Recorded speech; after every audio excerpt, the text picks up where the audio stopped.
So Movie Food is back with, of course, we're sponsored by Cerveza Cristal, as usual. Thank you, Cerveza Cristal. And we're joined again by a returning guest. Actually, I think, Cristina, you're one of the few guests this season that's come back for, for the same season for a different show, for a different movie. I think everybody else just had one. So you're back for seconds. I'm honored. Yeah, welcome back, Cristina Politano. Thank you for having me. Of course. And yeah, I mean, you were actually, I'll just say that too. You were one of the few people that came up to us with two 1984 films as well. A lot of people just came up with one. So just the fact that you came up with two and we're covering both is great. Neither of which I'd seen before. So it was both first time watches for me. I brought the Pope of Greenwich Village to you. Yes, you did. I don't remember doing that. Yeah, yeah. You mentioned Pope and Body Double. Okay. Yeah, when we were just planning out the season. Yeah, Oh, that must have been like last year at this time. yeah, Interesting. yeah. I think Interesting so. Yeah, choice. yeah, it's been that long, man. Okay, yeah, coming full circle. Yeah, and we are winding down. We're now in December, so we only have a couple more episodes left. You might even be our penultimate episode. We'll see. But yeah, we were so ambitious with what we wanted to cover in terms of 1984 and ran out of time. The year is gone. All these films celebrating their 40th anniversary. It's past, but we're not limiting ourselves to that now because I think I'm definitely open to just continuing 1984 into 2025. So the films that we weren't able to do full episodes for, hopefully we'll come back and do episodes for them next season. And yeah, just an update on Steve. He's doing all right. For anybody who's been getting in touch, asking questions, yeah, he's doing well. Still recovering from the hurricane, and he's gonna be back on the show, and he'll give his full, I guess, account of what's going on and how we're moving forward with the show. So yeah, well, we're looking forward to having Steve back. All right. So yeah, we usually start with appetizers, and unfortunately, Christina, I didn't prepare more Italian phrases for you this episode. But I will next time. I was in a bit of a crunch, but I would be remiss if I weren't to mention a film I saw actually over the Halloween break that you also recommended, because I don't know if you remember this, Christina. When we first had you on the show, I asked you what's your favorite literary adaptation, and you mentioned that it was Bram Stoker's Dracula. So I finally got to watch it. Oh, the Francis Ford Coppola. Yes, Francis Ford Coppola's Bram Stoker's Dracula. I also rewatched that recently. Oh, nice. Okay. So, Yeah. does it still hold up? Oh, even better than it originally did. I think the more you watch it, the better it gets. I mean, what did you think of it? Yeah, it's definitely a filmmaker that's he on his game, like he's firing on all cylinders. Just yeah, he's going all out with the set design, the costumes, yeah, the colors. It's incredible. But yeah, I did think the one thing that took away from it a little bit, but I was leaning into it, was I wasn't expecting it to be that campy because of all the dodgy British accents. And even what's his name, Anthony Hopkins doing some sort of accent that I don't know. I can't place what it was. Is it Romanian? Is it Welsh? I don't know. But yeah, he was clearly having fun as Van Helsing.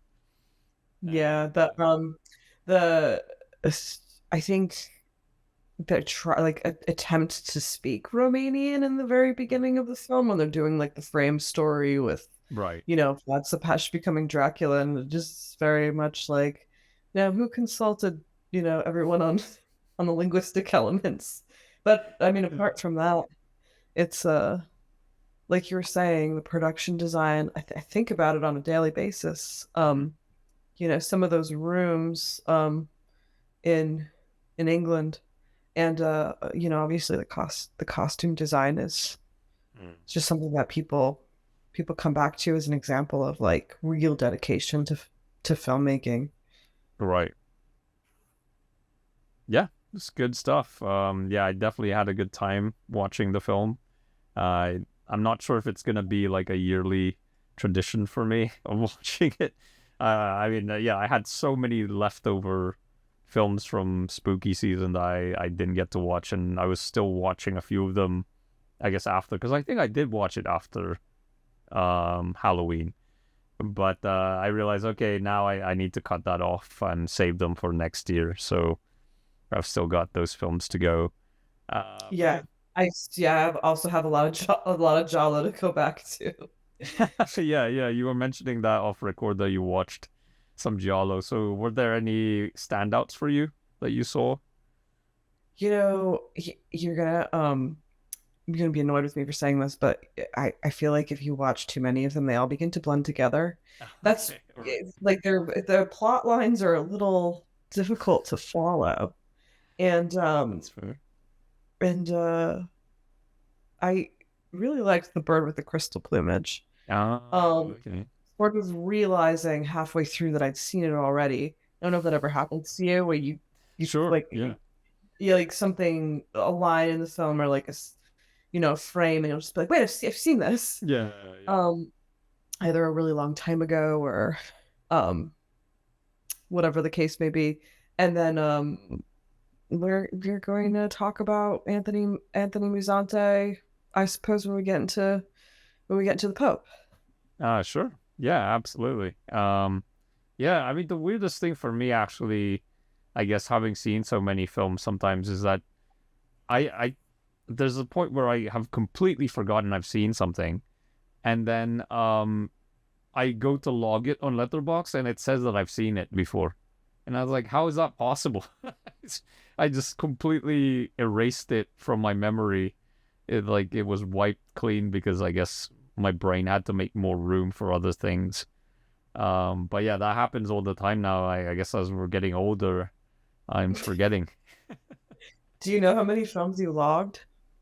Off the top of my head, I I would say I hover around 1,500, so it's not a lot.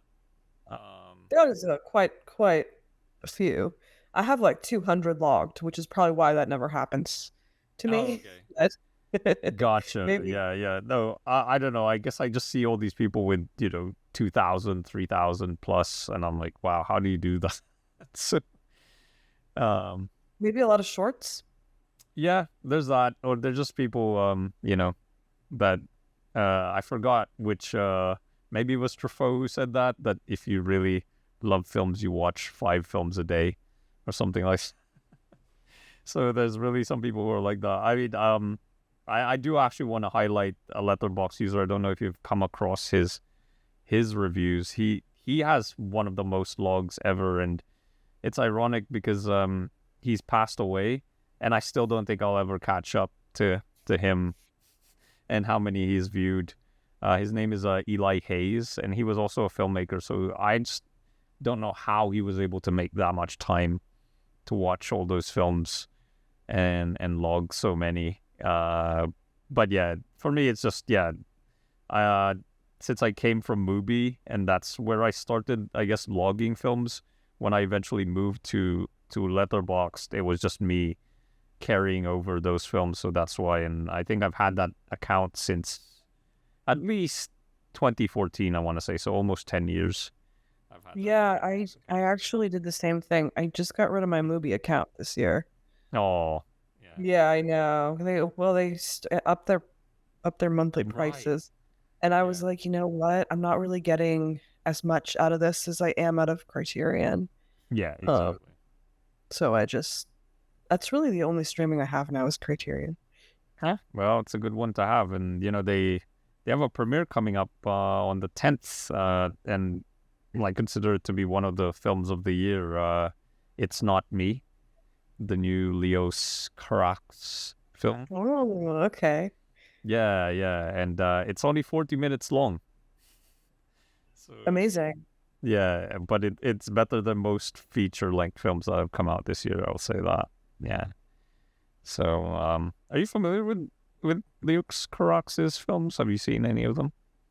No, I haven't seen any of them, but I am familiar with the Oh filmmaker. shit. Okay, I'll be curious then what your take on this film would be because, yeah, it is almost like a summary of his career up to this point. There's a lot of clips from his past films, so to watch them out of context, I don't know how it will come across. And also, yeah, there are some detractors of the film that say that, oh, he's just doing Godard, like, you know, his essay films that he was doing, because it does slightly resemble it, but, you know, I think it's still pretty much Leos Carax film, even though he does adapt some of the Godard style. Well, I'm glad you told me about it. I'll add it to the watch list. Yeah. So December 10th, it's coming out. All right. So yeah, I guess that was it. That's what I had for appetizers. So let's move on to the main course, where, yeah, as we mentioned earlier, we're talking about the Pope of Greenwich Village, which came out. I've been doing this with all the films. So it was already released June 22nd, 1984. So, yeah, Christina, tell us, what is your history with this film? When did you first watch it? You know? It's so funny that it's so funny that I was the one who brought this film to you because I actually really don't like it. And I'm wondering why.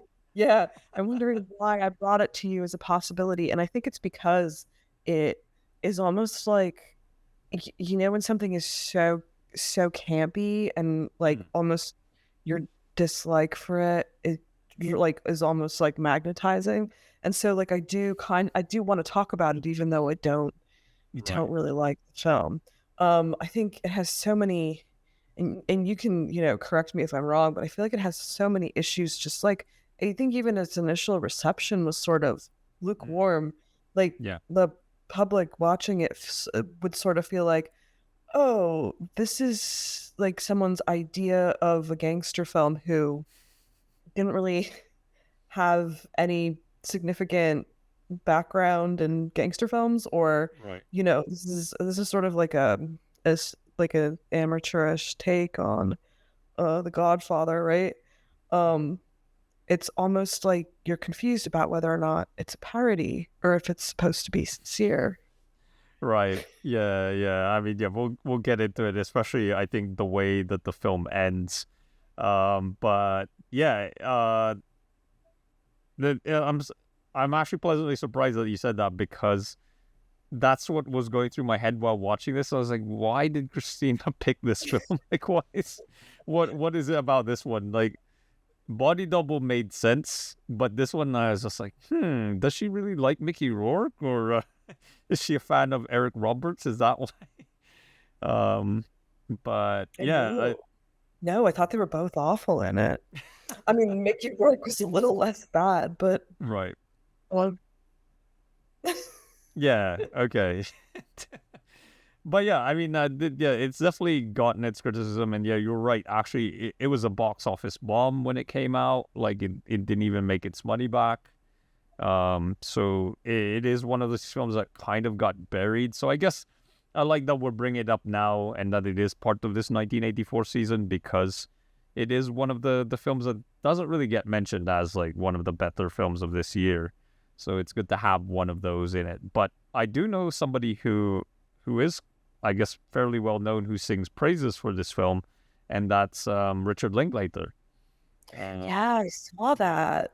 Yeah. So I mean, I'm a big fan of his series that he was doing, and I kind of wish that they'll bring it back again, the Jewels from the Wasteland. So they're covering different 80s films, and you know, it's great because he's telling the story of how he saw these films and where he was in his life at that time. Like the Out of the Blue one is so incredible, the Dennis Hopper film, like when he tells the story of how he saw it.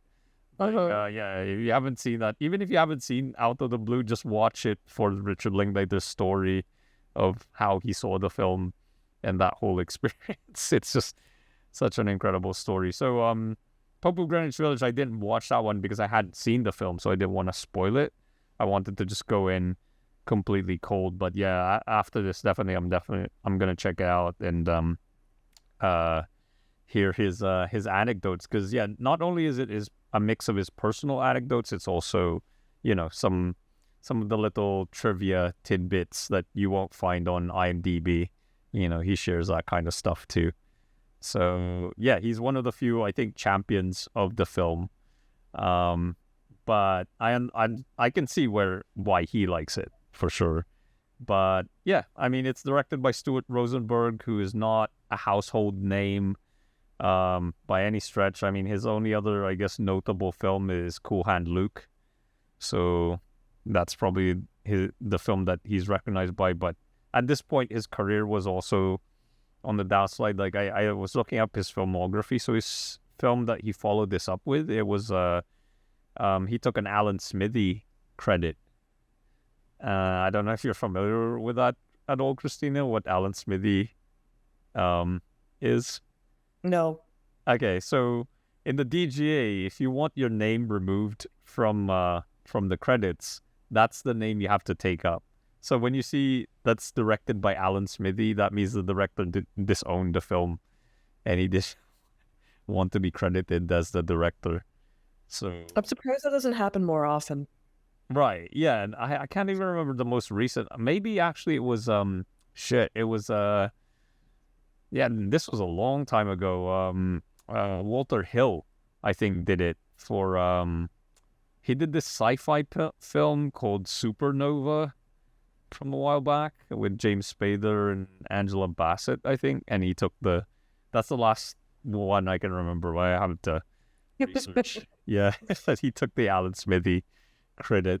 I know Tony Kaye wanted to for American History X, because you know, that was a film that was taken away from him, and apparently the rumor is that Edward Norton edited the film, that he locked out Tony Kaye from the editing room and, you know, did the version that made him look good. Well, listen, that's why I'm saying that I'm surprised it's not more common, because, you know, like, directorially, there's very little a director can do once the film has gone to editing, right? Right. Yeah, yeah.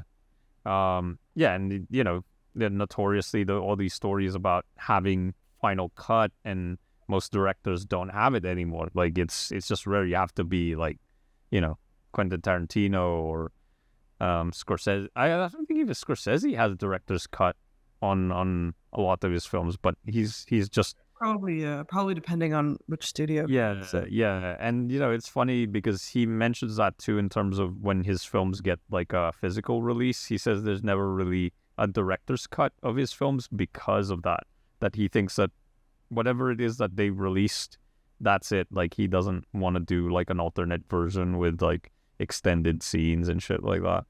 So, okay.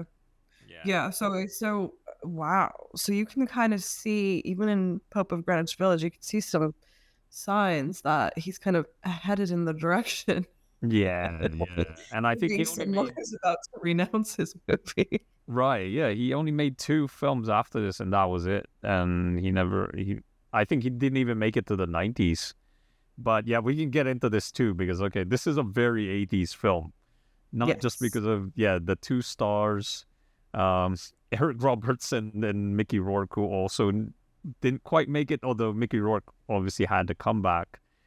But yeah, they were known to be like these very promising young actors. I think Mickey Rourke was at one point even seen as what is it, the next Brando, you know, like oh, absolutely. He was having his moments really in the 80s.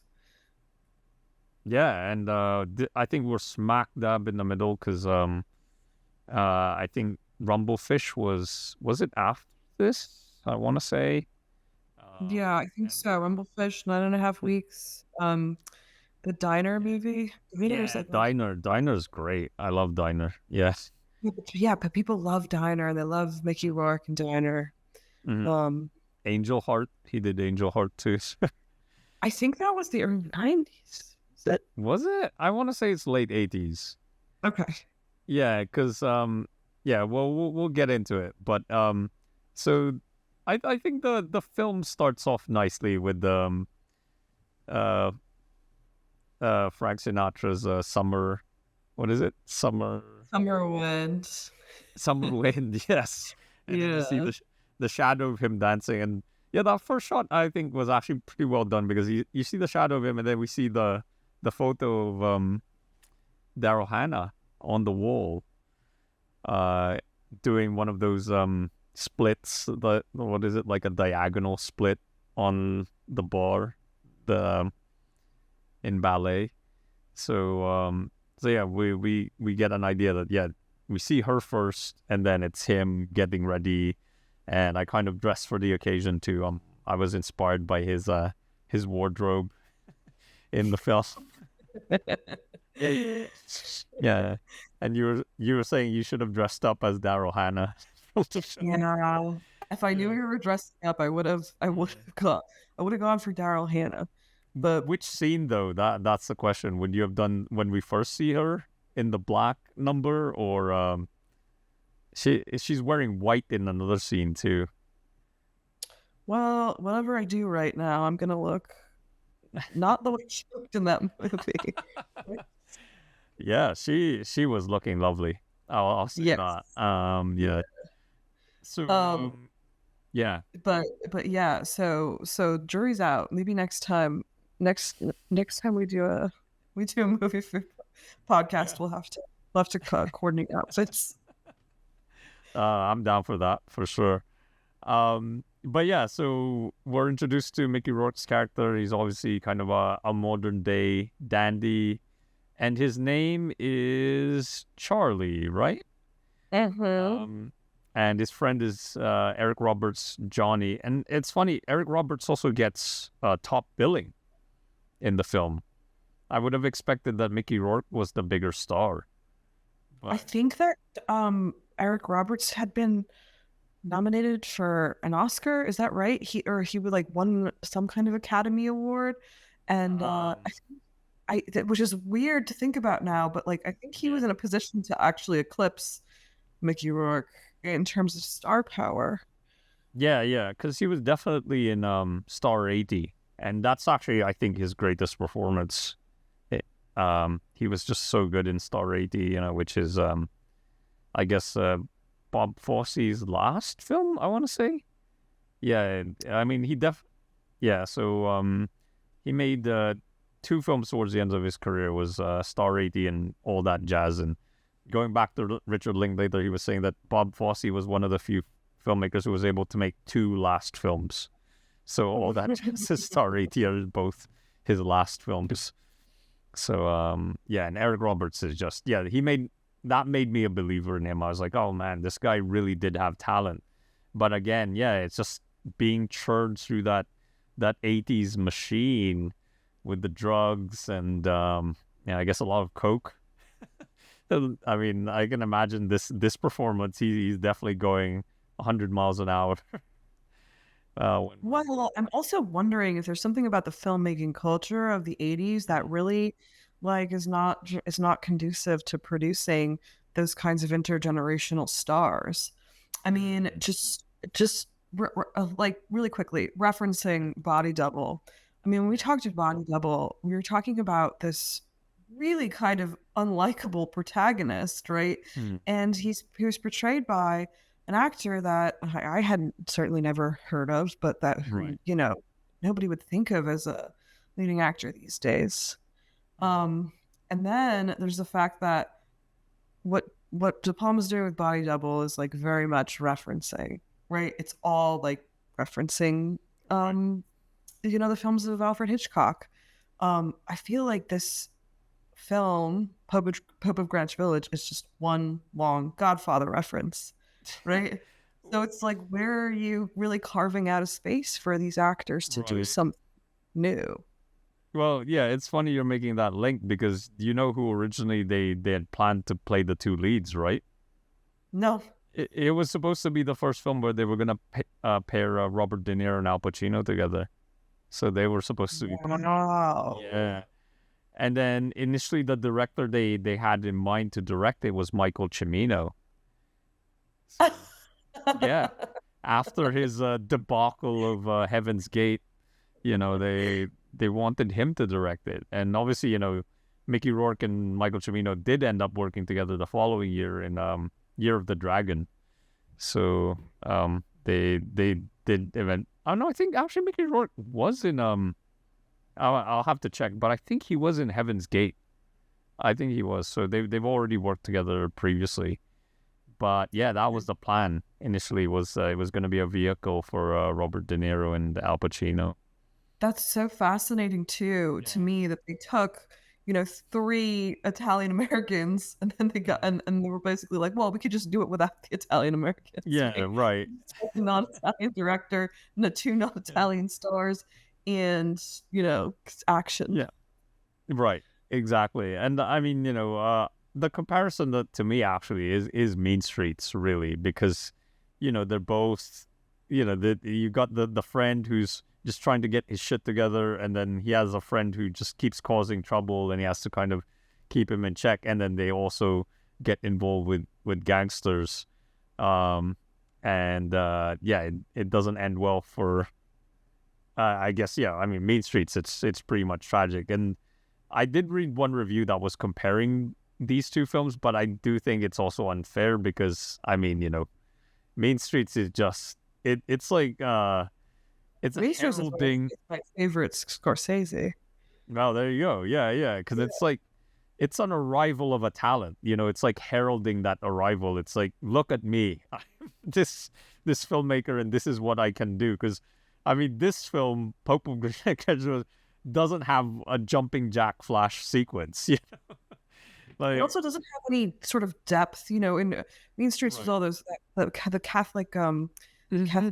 pathos, right? Where Robert De Niro is really grappling with his Mm. position in this hierarchy. Um, Yeah. what is his relationship going to be like with his faith and what kind of woman is he going to pursue, etc. And then Mm. all the pathos in Pope of Greenwich Village is like, Johnny just like screaming about his thumb getting cut off.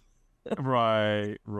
Yeah. And I mean, just even the opening, uh the way with the voiceover, where how you make up for your sins on the streets, the rest is bullshit and you know it. And Yeah. you can imagine, I mean, because there's probably 11 years between Mean Streets was 73 and this is 84. So the Eric Roberts had seen Mean Streets and he knows the De Niro performance because it's like he runs away with the I'm gonna pay him, Mhm. whole thing. So, but yeah, Eric Roberts' performance just doesn't have. Yeah, you're right. It doesn't have the same depth that De Niro's performance has. Because you can just really tell with De Niro,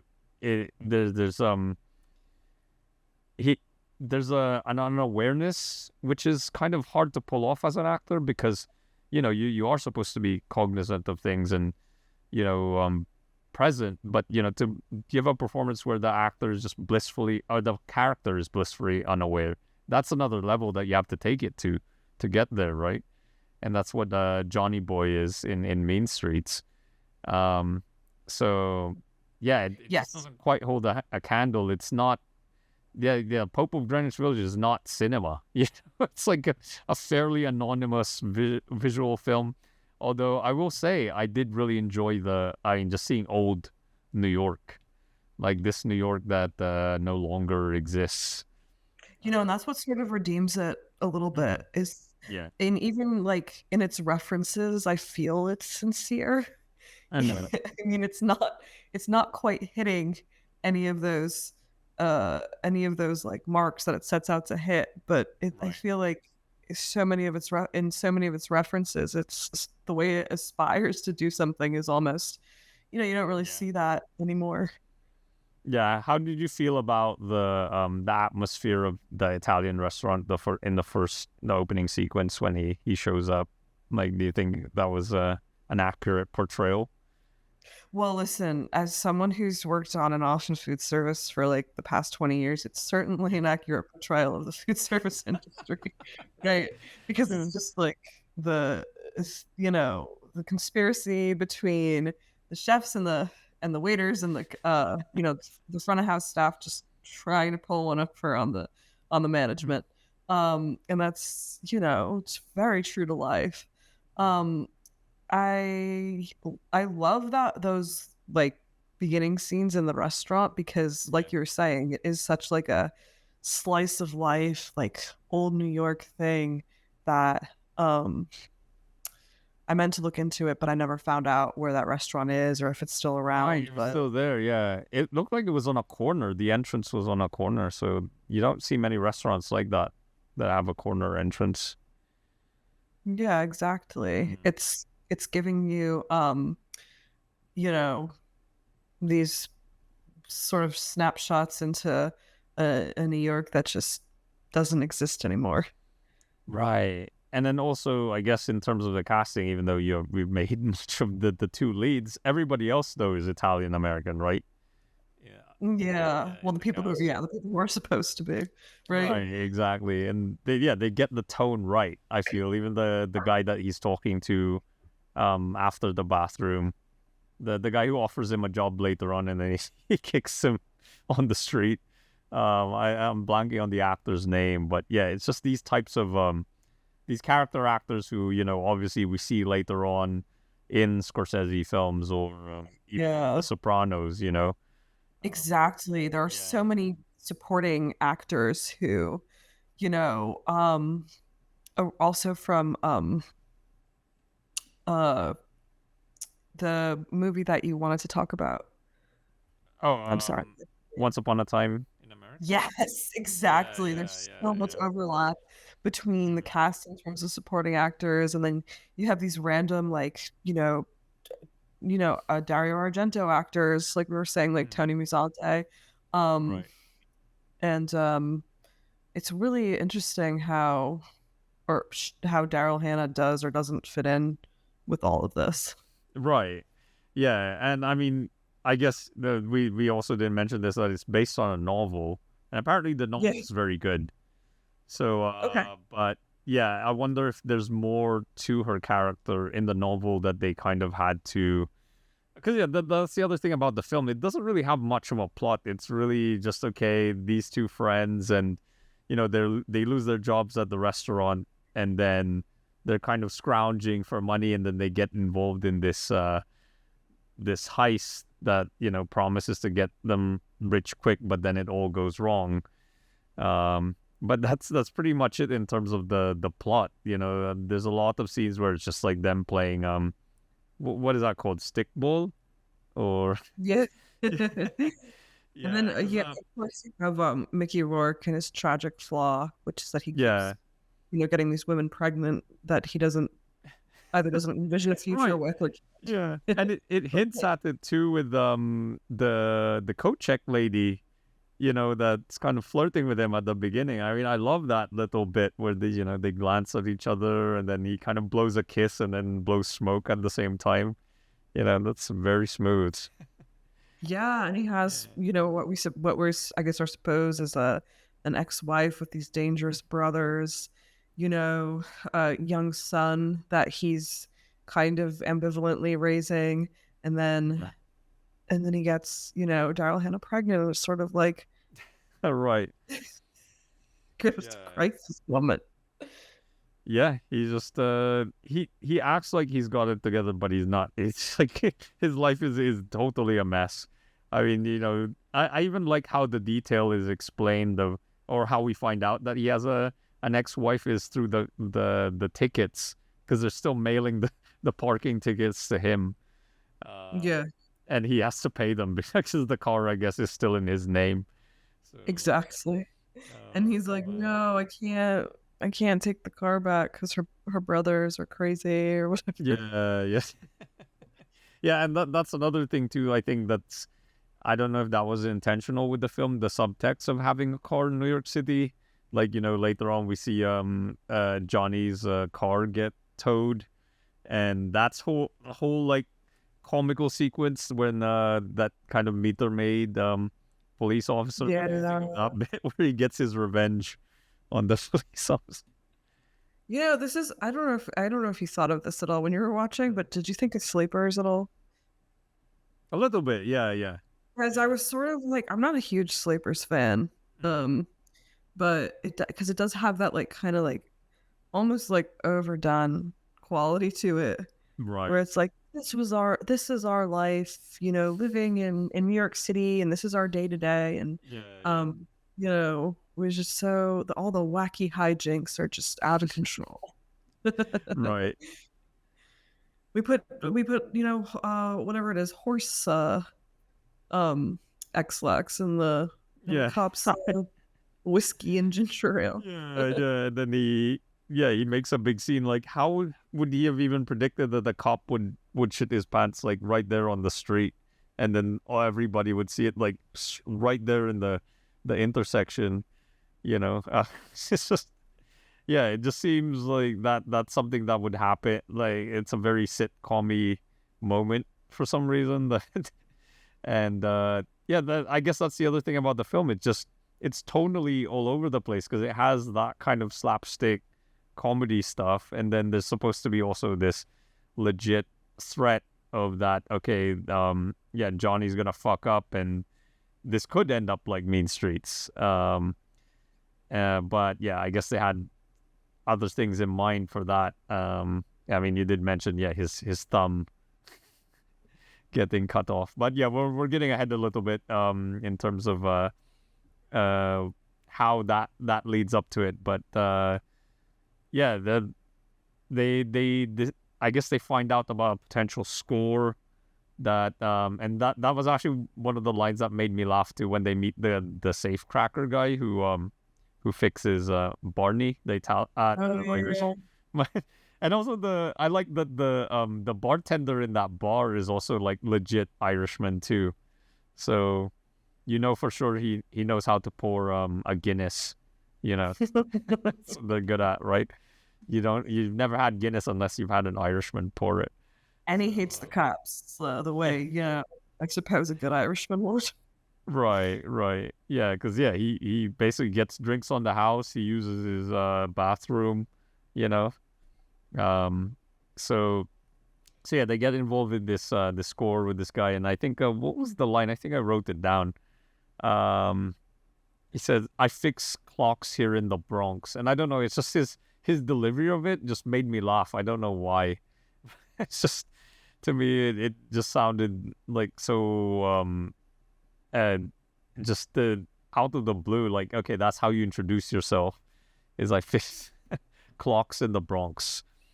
And yeah, so we definitely see that, this kind of like their Hail Mary. I mean, with Johnny, he's probably just gonna blow all that money, but however much it is, they even talk about, I guess, there's talk of investing into a racehorse, right?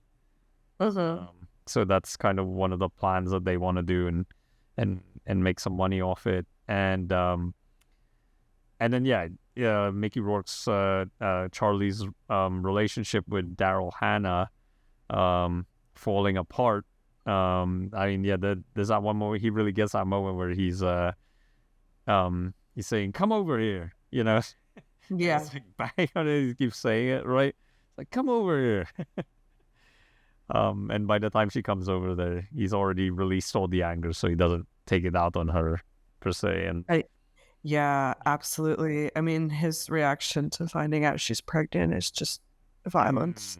It's just, right, God, you know, they're definitely painting a picture there. yes, And working with stereotypes. When I when I was watching it, I was just thinking of how the Daryl Hannah character's name is Diane, and obviously um this is based on a novel, so I don't know if it's a reference to The Godfather, but it is, Kay in The Godfather is played by Diane Keaton. So I think it's just right. such interesting sort of mirroring between the relationship between Michael and Kay in The Right. Godfather, and how you have, he didn't really want to marry Kay, but he ended up with her because the woman he loved gets blown up in the car explosion, and then he ends up, kind of settling for Kay, but also having a family with her, that she ends up wanting to back out of when she finds out that he's, you know, corrupt. Essentially, that he's not this like straight-laced Ivy League, you know, one of the type of like Italian who's really turned his back on this whatever stereotypes you're going to associate with Italian Americans who are new to the country. And then, you know, you kind of have that mirroring in the Pope of Greenwich Village, where it's like the Mickey Rourke's character Charlie, who's, you know, with this they keep referring to her as a wasp, which I think is so funny. Just you know, white Anglo-Saxon Protestant. Yeah, it's like a demographic characterization, but it's also like refers to a very specific type of person that's not an aerobics instructor, right? Right. So he's with this wasp, and it's like, oh, you know, like Johnny's telling him like, stay with your own kind, and she's really encouraging him to like get to cut Johnny out of his life. And there was this whole discourse about like, well, Italians don't do that. You know, we change our clothes. We don't change our relatives. Sure, I forgot about that line. Damn. Yeah, there's some line like that where he's like, oh, you know, we have all of these great outfits that we change, but we don't like, we don't change our allegiances. Right. Man. It's Right, and then with their fight too, I guess that was the key line for me, was the when he says that, yeah, he can't change. You know, why do you want to be with me? I'm not gonna change. You know, like he really digs deep. You know, and instead of giving her what she wants, and then she ultimately gets the last laugh on him. Yeah, because she kind of waited it out. She knew that, okay, he was planning this thing, because that's the thing. The relationship is, he trusts her, right? Like he lets her in on what he's up to, and I guess that's also him being forthright about the other things. So yeah, him not changing as well. It's like him telling her, you know what you're getting into with me. Like, you know who I am. So why do you want to change it? And it's like that old relationship adage. I stop me if you've heard this before. The what is it? Women want to change their man, and then the men just want their women to stay the same. I've never heard that. You've never heard of that? Yeah. No, never heard that. No, yeah. It's a thing. Yeah, apparently. So that's why a lot of relationships don't last, because of that incongruence. Yeah. Fascinating. Well, you know, Daryl Hannah is probably one of the longest relationships in Hollywood, still married to Neil Young. Right. I just found that out recently. I had no idea. Yeah. So what? When I was looking it up, I guess, were they together before 2018? Because I thought that they had married in the 80s. No, I don't know. Maybe they had, and then they got back together. You know how that's weird that happens sometimes, that people divorce and then get back together. Well, especially like, you know, famous and wealthy people, because like, what does marriage and divorce really mean to them? Yeah, exactly. Yeah. I think one of the model couples that people always use is Tom Hanks and Rita Wilson, but even for them, that's not their first marriage. Yes, they've been married before.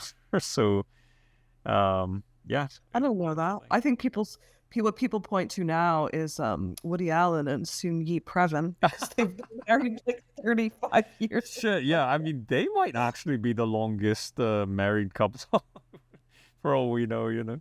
How ironic is them. Yeah.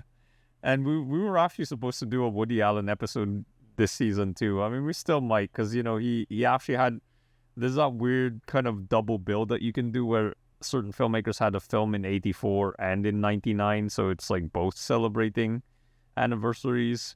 What came out in 84? Purple Rose of Cairo? No, it was actually a Broadway Danny Rose. That was. Oh, but that's what I was gonna say, that we should come back and do Broadway Danny Rose. Also there you go. Yeah, okay. Yeah, let's do that then. But we'll have to pair it with Sweet and Lowdown, because Sweet and Lowdown. I've never seen that. Yeah, me neither. So actually, I haven't seen either. So, it's gonna be a first time watch for me. And you know, I am curious about 80s Woody. I haven't really done much of a deep dive other than, the really well-known ones like Hannah and Her Sisters and wait, yeah, I think Crimes and Misdemeanors was also already 90s, but yeah, Hannah and Her Sisters is probably the one. And Oh yeah, which Sun Yi has a cameo in. oh, she does? Oh, sure. I gotta As watch a that little again. girl. As a little girl. And then Oh my Broadway God. Musicians. Also, I have a family story related to Broadway Danny Rose. Okay. Which is that I hadn't been born yet, but my father's cousin Mary Grace was married the year the year before that movie came out, and she's married at like so huge famous hall in New York City, and my father says he ran into Woody Allen in the bathroom and was also at that location for whatever specific reason, and Okay. he asked my father, he was like, "Are you part of this wedding? And do you think that, whoever's wedding it is would mind if I just stopped in?" Okay. And so my father, this is his story, he claims that, whatever famous Italian wedding scene in Broadway Danny Rose is based off of my cousin Mary Grace's wedding, where Woody Allen was kind of just like an observer, fly on the wall. All right. Okay. All right. So there's a tie to your history there. Interesting. There's a tie to my history. family history, and my father is a very famous embellisher.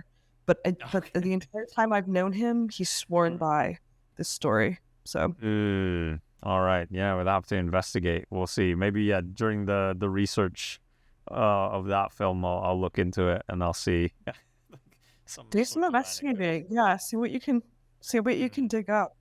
Yeah, I don't know if I've mentioned this before, that one of my favorite like film book series are the director on director series. So it's like called like Altman on Altman, or Kieslowski on Kieslowski. So there is a Woody Allen on Woody Allen.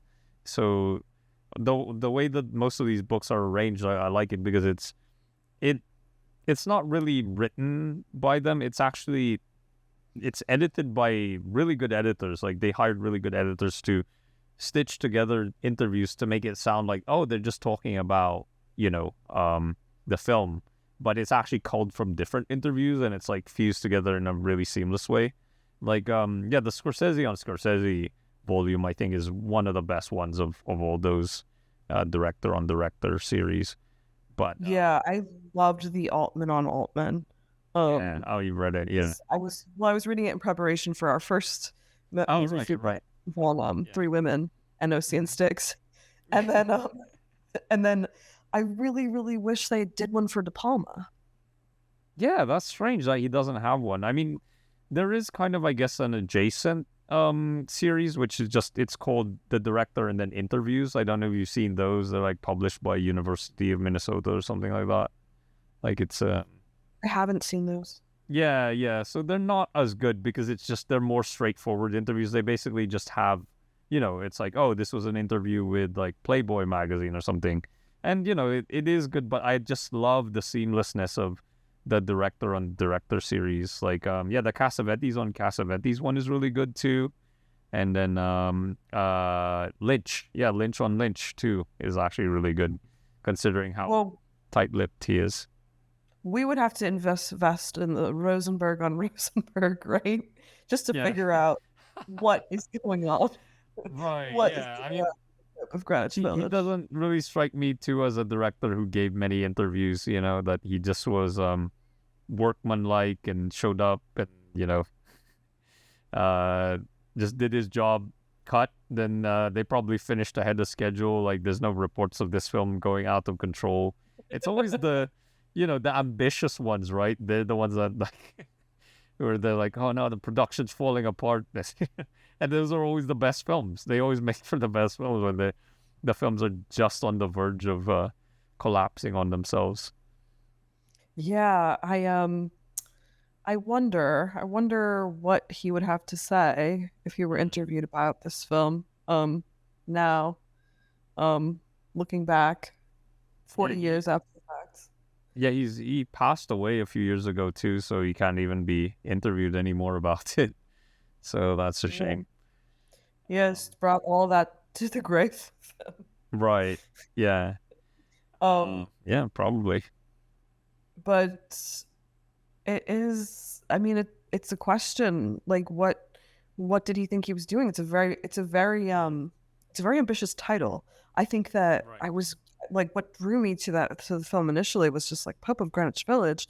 Like, you think you're going to get so much so much out of a film with a title like that, right? Yeah. It's like this. It's like the secular and the sacred, or you Yeah, know. and it's kind of just brushed off towards the end. He says, "I'm the Pope." Like the title is actually mentioned in the film, and I guess for those at home who aren't familiar with the geography of New York, specifically Lower Manhattan, Greenwich Village and Little Italy are two different places. Because I think even I was looking at the IMDb trivia. I think it was also confusing the geography, that it thought that Little Italy is in Greenwich Village. And I'm like, no, I used to work around that area, so that's why I know exactly where the lines are drawn. And then obviously, even The Sopranos makes that joke, when in the final episode of the show, of the series, who is it? Is it Butchie? I think he's on the phone with somebody and he's walking through Little Italy, and then by the time he's done with the phone call, he looks around and then he's like, "What the fuck? It's all Chinatown around it." Yeah. Yeah. Have you seen? I was just talking about this with an author who writes about well, the Italian American community in Brooklyn. But have you Yeah. seen the Abel Ferrara, China Girl?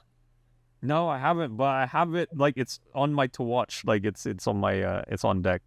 Yeah. Yeah, it's a similar premise there, where it's just like, you know, little Italy is getting eclipsed on all Shit. sides by. And isn't that from the 80s too? Like it's a yeah, that was a long time ago. That's what I'm trying. I'm actually kind of trying to look it up now because Yeah. like I think it might be 80. If it were 84, that'd be really interesting. Wow, yeah. I mean, we'd have to retread because yeah, definitely Abel Ferrara is one of the OGs of Little Italy. He's lived there forever. It seems like. Okay, Yeah. What is it? so it's not 84, but we could do it in 3 years for my 40th because Oh, it's from sure. 87. Yeah. Oh, you're So 87. Okay, nice. yeah, the last day Uh, all right, of perfect. 1987. So, I've been, ever since you started this project, I've been really thinking very critically about which films from the year I was born would be like, Yeah, you know, let's do it. I mean, you can be a multiple episode guest on that one if you wanted to. oh, You for know. 87. Yeah, yeah. We'll we'll see how much we can fit in. Well, we'll see where But we are 3 years from now. yeah. If, the internet still exists. Right, yeah, yeah. Who knows? Yeah, well, what form it's gonna take? But also, oh, the funny thing is, actually, I had already pegged the 1987 film because I saw it and then, oh well, I have it on my to watch, and I was like, okay, it's 87, so when we get there, I want to cover this, and that's Light of Day by Paul Schrader. Um, I've never seen that. yeah, yeah, and it's such a bizarre film in his filmography because it's like a musical, like a rock musical with Michael J. Fox. So What? yeah, yeah, and that's from '87. So I'm looking forward to that one. So yeah, okay, let's already pencil that in. So we'll do China Girl and, and Light of Day as our a couple of front runners for '87, movie food '87. I'm going to have to send you Yeah. a list. Yeah, let's do it. I can't wait. I mean, I'm all about 80s, baby. Like, I mean, I love that decade for cinema. Yeah. Um, okay, so just strange trivia that I found out too on my research. I had no idea. Have you heard of the band The Smoking Popes? I've heard of them. Yeah. Yeah, yeah. So they have a great song that actually plays on the end credits of Clueless, and it's called "I Need You Around." And yeah, they just had that quintessential 90s alternative sound. And but yeah, so I found out their name Smoking Popes was inspired by this film because how Mickey Rourke is always smoking, so that's why they're called the Smoking Popes, is because of Mickey Rourke being the And smoking pope. they acknowledge him as the Pope, the Pope of Yeah, Greenwich Village. they do. Yeah, yeah. Interesting. Um, so why does he claim to be the Pope of Greenwich Village? Is it because that's where he lives? I'm not quite sure. Like, There was this very heavy-handed kind of metaphor yeah, that he makes, you know, this is what he's trying to make explicit to um the the Shylock, I guess, or whoever it is that's whose money he stole from the safe. yeah, Um right. so he's just like, you know, this might be your church here, but I'm the Pope of Greenwich Village. So he's just like, Hmm. you know, using this as a metaphor to like outrank him, Mm. um, which is interesting because it's not how, you know, those sort of organized crime hierarchies work at all. Yeah, Um, yeah. I and mean, he just yeah, he's taken aback by it. You know, I mean, yeah, we should mention this is the mob boss is played by I almost called him Bobby Bacala Senior, but no, Burt Young. Yeah. Who has also, I want to say too, side note, has one of the funniest kills I think in The Sopranos. Like I was howling at that whole sequence of him killing his nephew and smoking a cigarette while coughing from emphysema. Like, yeah. And yeah. in this movie, he's killed when they put fly in the coffee, Yeah, right? and that's done in such a comical way too, like how he busts through the glass of the door. That's one of the moments at the very end of the movie where you're like, I must be watching it must be a parody. Right. Yeah, because yeah, again, I mean, we're there already. So the ending, it ends with in a way that you know we have the crane shot where it's going up on the street and they're walking off, and then it's almost treating it as it won't be too bad. They'll be all right. You know, It's like, watch them. You know, in the next installment. You know, Pope of Greenwich Village 2. You know, part Yeah. two.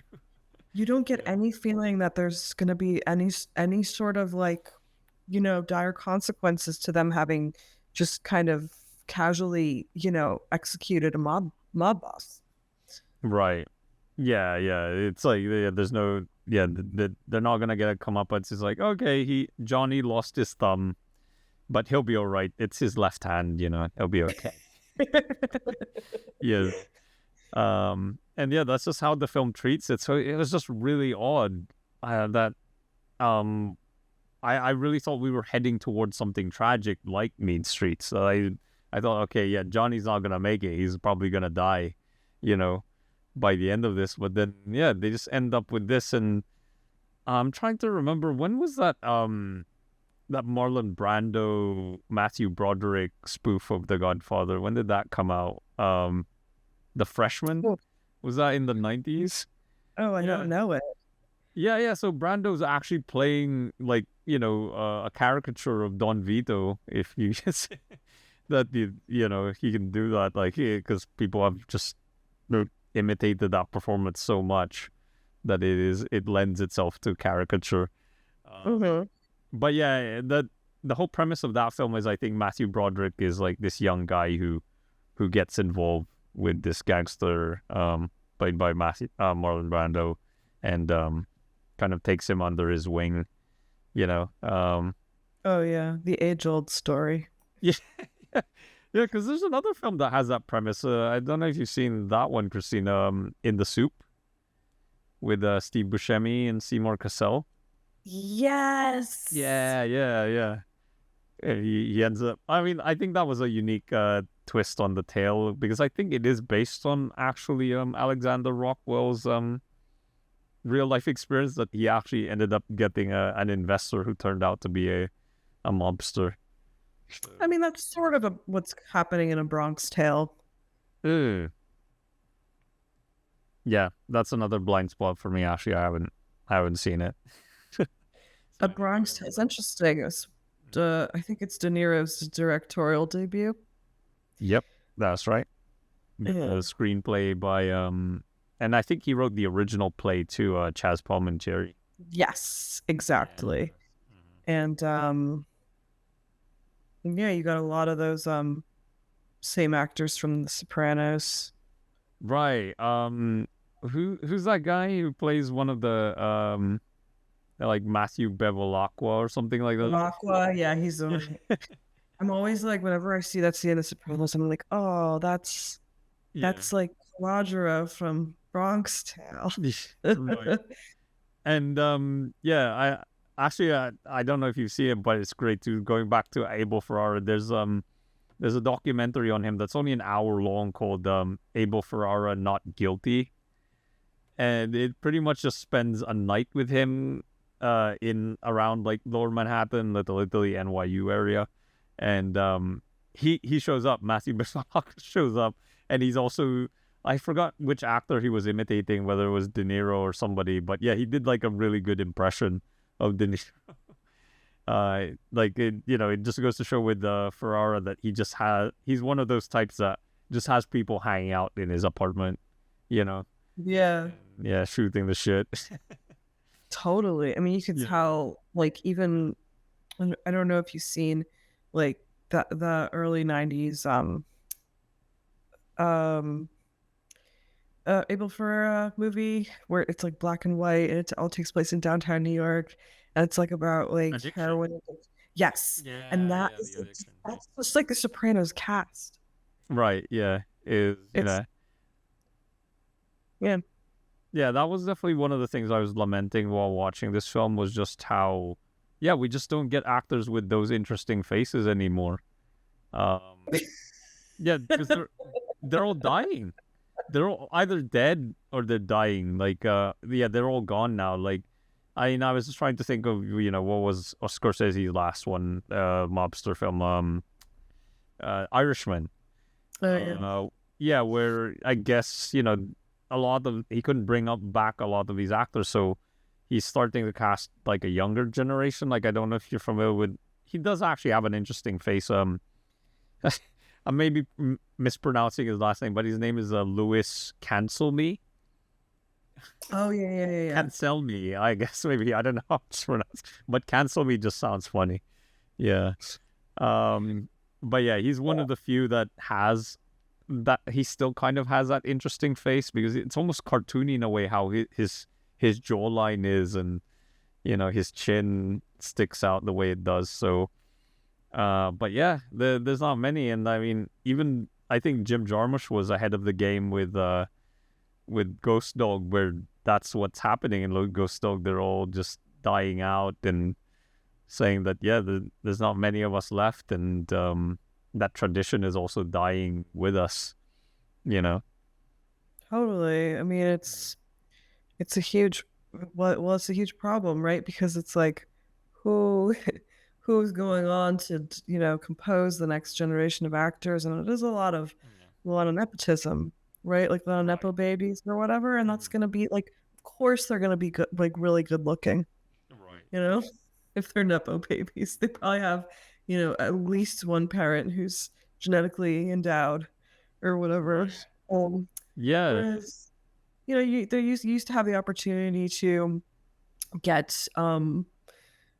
get really good roles from just based off of your laurels or having worked up in either theater or independent film, and that's becoming less and less possible.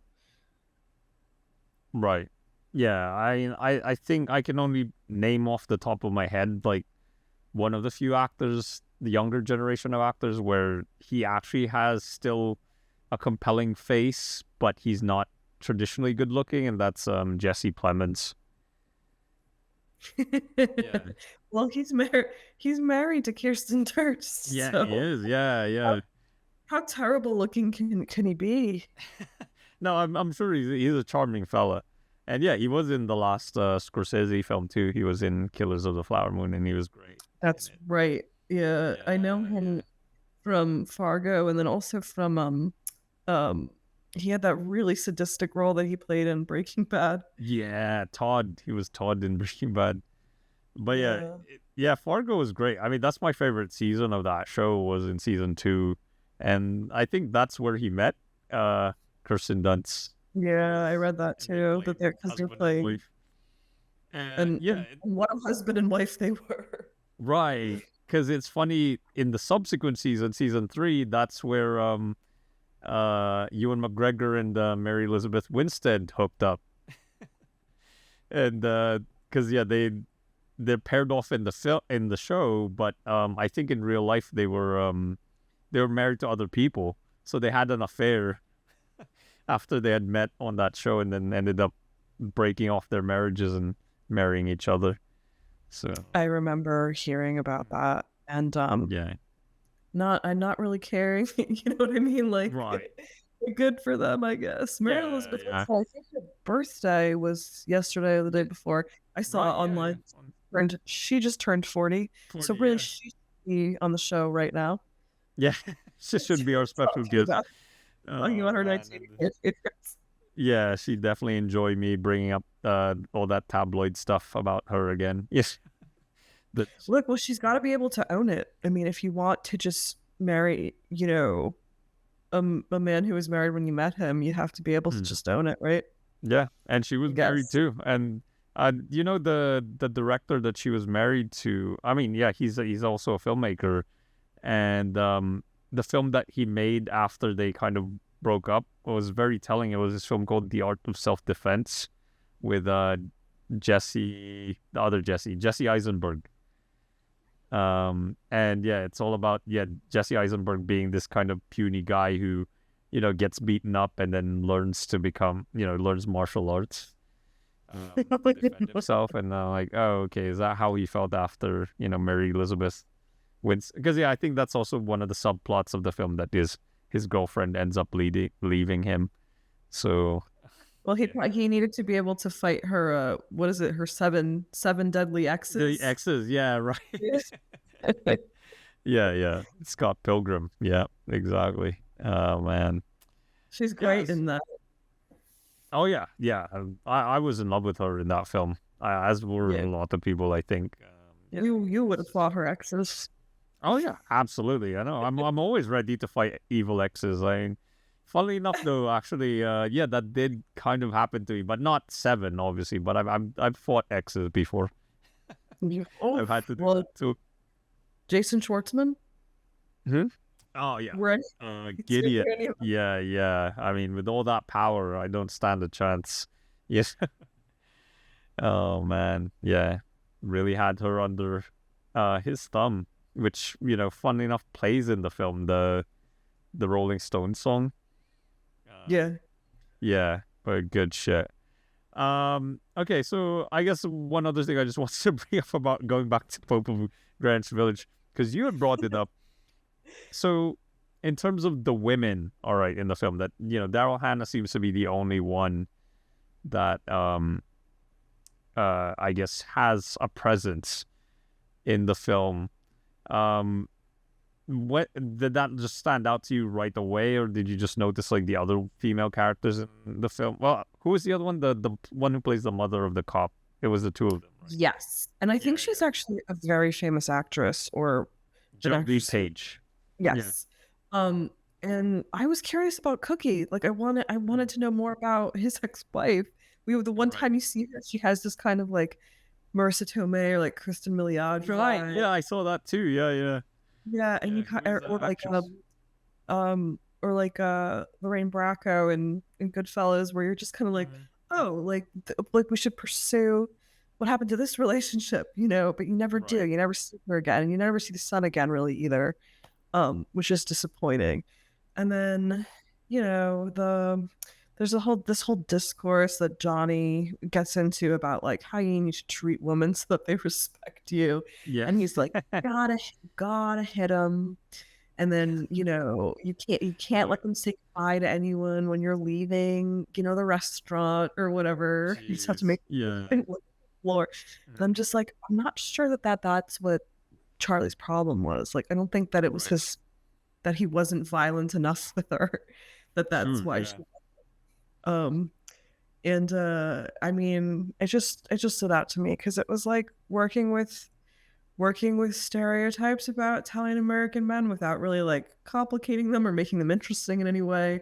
So it's just like they're kind of like violent and brutish and obsessed with themselves, and you know, maybe they have some allegiance to their mother, but like really what this is about is like um you know, a kind of patriarchal idea of masculinity that's almost like homoerotic. Yeah. You know, the Yeah, I way can that see that. they relate to each other sometimes. I know they're cousins, but I was like, Mhm. sometimes I was like, are Charlie and Johnny gonna kiss? Like, Yeah. Yeah. No, yeah, there was definitely that tension there. I could feel it. I mean, it just bringing up Jesse Eisenberg earlier on, he I'm not sure actually if it's his directorial debut, but he came out with a new film this year that he directed that stars him and uh Kieran Culkin, and it's actually a pretty good film. It's called A Real Pain, and yeah, they're also both playing two cousins, but there is that tension between them, especially there's a point where Jesse Eisenberg, because he has to keep apologizing for his cousin to the other people because they're in a tour group in Europe, well, specifically Poland actually. So yeah, and they're like exploring their Jewish heritage. But yeah, he always has to apologize to the rest of the tour group by saying that it's like, man, yeah, it's just really hard to be his cousin and all those things. And yeah, I guess there's parallels. I didn't just you bringing that up now. I just realized, okay, that could be a good wine pairing. yeah. Yeah, yeah. So, I mean, do you have any other thoughts before we wrap it up about Pope of Greenwich Village? No, I mean, look, I know that I recommended this film to you, and I'm kind of sorry. I Yeah, did. that's I all right. just, I Yeah, wanted to discuss it just in the vein of it being yeah. like, you know, part of like, I feel like it's just a corpus of films that you and I and Steve have just discussed. But Right, right. Yeah, um, but it's definitely not something that I would go on to, recommend to someone, um, who didn't have that standing interest in either 1984 or like mafia and mafia adjacent movies. sure. Yeah, no, I for sure, I definitely can see that, and also, yeah, I mean, to me, I don't regret watching it. Like, I don't think it was terrible, and it also is part of I guess my journey in following Mickey Rourke's career. Now I feel like I have to continue, until and I don't know, maybe The Wrestler might pay off even more because of that, because I haven't seen The Wrestler. It's one of my blind spots You as know well. what? The Wrestler pays off just based on Marissa Tomei topless. Oh shit! Okay, yeah, Yeah. our favorite actress is in it too. So okay, there we go. Yeah. And when I tell you she looks phenomenal, Mm. I'm just like, where she's got to be, because she's got to be close to 45. You know, when did that movie Mm. come out? 2009. 2008, 2009, yeah, around that time. Yeah.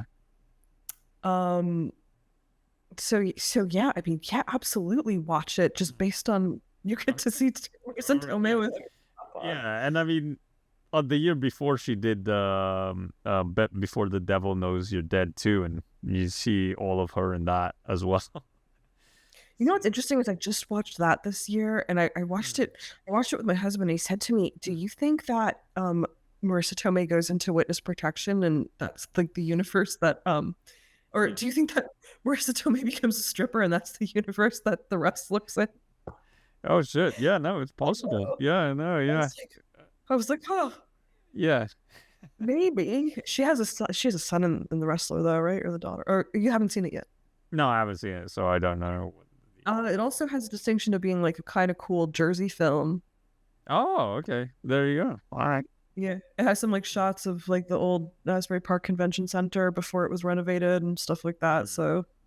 So Okay. definitely, yeah. Yeah, and considering, I mean, Aronofsky's, Brooklynite, born and raised.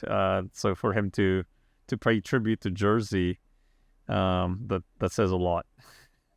And I mean, that was also a comeback for him too, because he had that failure of what was that film, The Fountain. So that the wrestler was Well, kind of making his way back. Yeah. So yeah, he had definitely been humbled, and yeah, I'm really looking forward to it because It's also shot by Maurice Alberti, who started out as a documentary cinematographer. Like she shot that Robert Crumb documentary, Crumb, and then I guess it was he because Aronofsky normally works with Matthew Libatique, who's great cinematographer, but for this film he specifically chose her because I guess he wanted to go for a more I guess gritty look for the film. So You'll have to let me know what you think of it.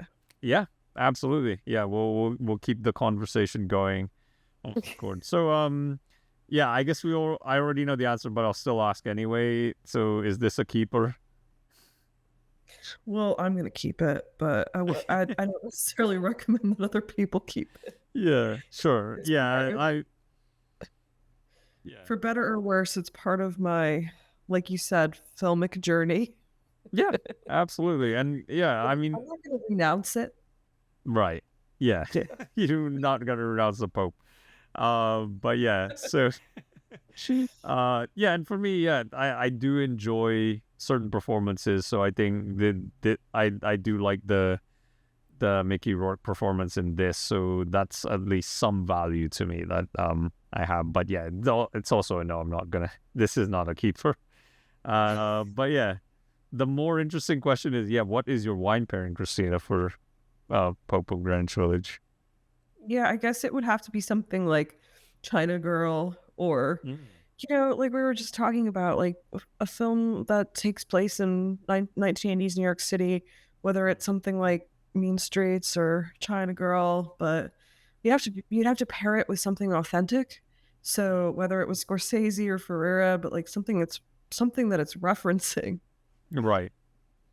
Yeah. I mean, actually, the comparison I thought of was funny.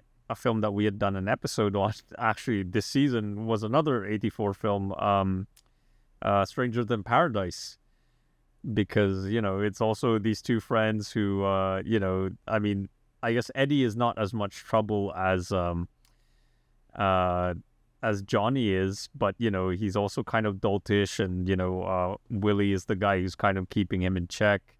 And then they're also obsessed with horse racing, and that was the thing I guess I brought up in the Stranger Than Paradise episode, how you could be that type of person in New York City who didn't really necessarily have a job because rent was like $60 a month max, so you just had to win a few bets at the track OTB, and or like Darlena, just like she's just like, oh, I'll just pick up another class.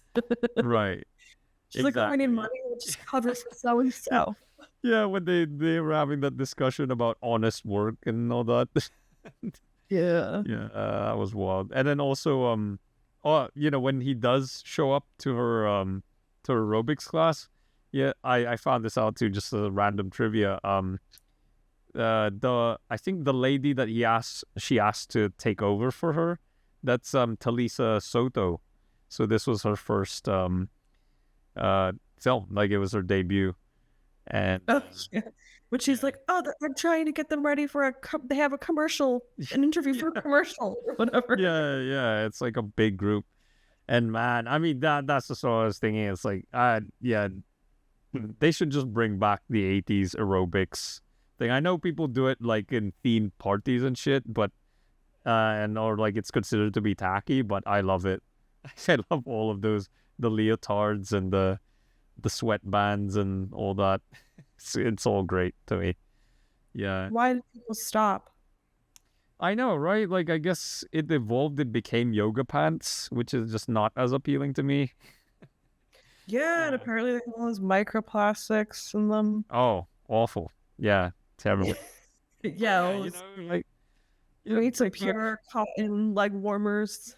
Yeah, and the spandex, that shiny spandex, I think 1984 was also the peak of that because of both Break-In and then Break-In 2, Electric Boogaloo. They both came out in 1984. Like the sequel, really? Yeah, the sequel came out a few months after the first one. I guess it was such a big hit that they were like, okay, we gotta make a sequel real quick. So they had Sequel looks like it could just be chopped up like B-roll, right? right, yeah, it's possible. And we were supposed to cover that for this season as well. But yeah, maybe next season, maybe we'll come back to Break-In 1 and 2. Because I am curious. Yeah, because it's another blind spot for me. But yeah, I would compare it with Stranger Than Paradise, which is the better version of it. And then yeah, you mentioned obviously Mean Streets is another one. And yeah, I guess a contemporary that we just came across on the conversation. Contemporary wine pairing is a real pain, which is also a better film as well. So, yeah, yeah, it's good shit. All right. Well, yeah, I guess that wraps up another episode. Thanks again, Christina, for coming Oh back. my gosh, thank you for having me on. Yeah. Yeah. I really enjoyed talking to you about this Yeah. kind of stinker of a film. Yeah, I mean, I'm sure next season you're definitely gonna come up with more gems. So yeah, think about 85 or 2000 or 95. Actually, I was just thinking about that. 95 to add some bangers. So yeah, we have a few options for next year films celebrating their anniversaries too. So we won't have to wait till 2027. Man, that already seems like we're not too far from that. Well, think of how far we are from 2022. I mean, not that it was just it felt like just yesterday. Right. Yeah, man. Yeah. Yeah. That's how far 2027 is away. And Yeah, maybe exactly. before we know it, I'll be 40. My daughter will be 3. Wait, Wow. yeah. Yeah. That's My daughter, yeah.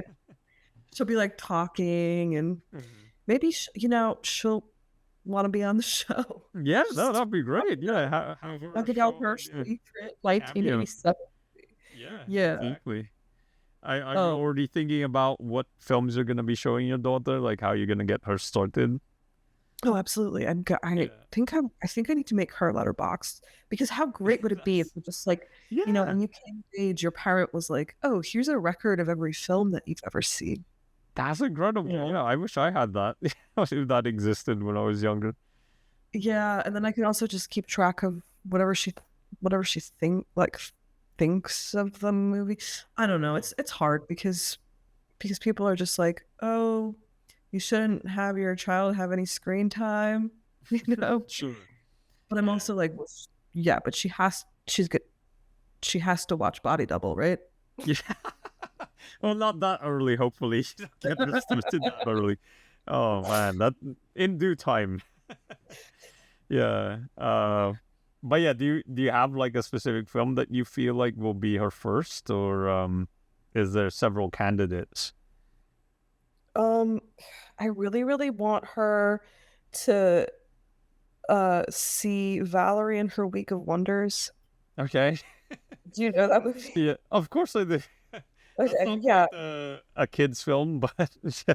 Well, that's what I want her to watch movies that are really visually compelling. Sure. And even necessarily need to. I mean, it's going to be a while before she reads, right? So she doesn't necessarily need to understand what's going on. But something even like, when you're talking about how much you love Kieslowski and like, The Double Life of Veronique, like movies like that where they're just like really, really visually compelling and they can kind of, introduce her to just seeing the world a new way.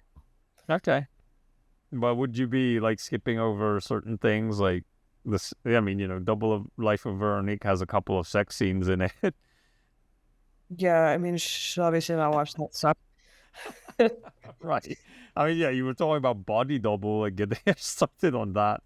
So right. Well, listen, the red balloon, like those, yeah, those kinds of like, because what does contemporary cinema really have to offer children? It's just like these oversaturated cartoons or like the Pixar films that are, actually some of those are really great.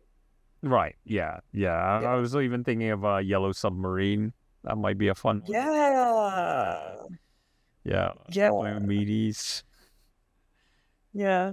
I just want her to be able to also love film, but it's you can't really impose your tastes on people, I guess. Yeah, it's true. Yeah, I mean, my mom got me started on The Commitments, so that was, and Last of Mohicans. Those were like my early memories of films when I was Are your younger. parents cinephiles? Yeah, I guess they are. Yeah, but I mean, I'm definitely, I guess, surpassed them at this point. Like I've gone deeper than they have. But yeah, my mom definitely is largely responsible for me I was like gonna being say, like, introduced to I'm genre. actually gonna be on your mom's podcast next week, so Oh, nice. All right. Okay. You'll be talking about art. Yes. Yeah. yeah, no, my parents, like, I know they really, really wanted me to love, like, chamber music, and I just don't. Like, I never Okay. like that kind of thing where they're like, "Oh, you should really get into Baroque." Yes. And I just to this day, I'm just like, it's not my thing. Uh, but I mean, you can say though that tangentially they got you into art still. It's just that you already developed a taste to that was like, okay, you don't know that it's not for you. That kind of thing. Well, I definitely like incepted this idea that like culture is important, and Yeah. like I just took it in a different direction, I guess. Yeah. Good use of the word incepted, by the way. And well, that's what I your love that parents you threw that in. that's what your Yeah. parents were doing during the first Yeah. years of life. Just like Yeah. you're not gonna remember any of this, but Right. you will have an impression of it, I guess. Yeah. It's true. And yeah, I'm sure if you show her Koslowski, like, yeah, I think even just the Three Colors, trilogy would be incredible for her to see. Oh my God, I love Yeah. the three. Yeah, I love the Mm. three colors.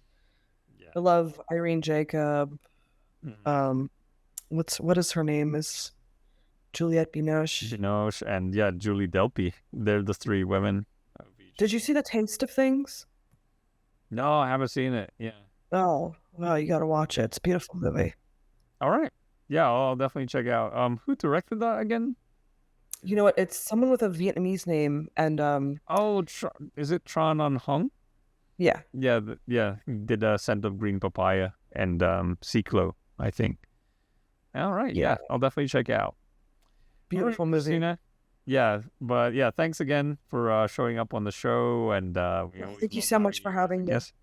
Yeah, and you're always welcome back. So yeah, we'll probably see you Awesome. next season. Yeah. Okay, looking forward to it. All right. Okay. Bye. Bye.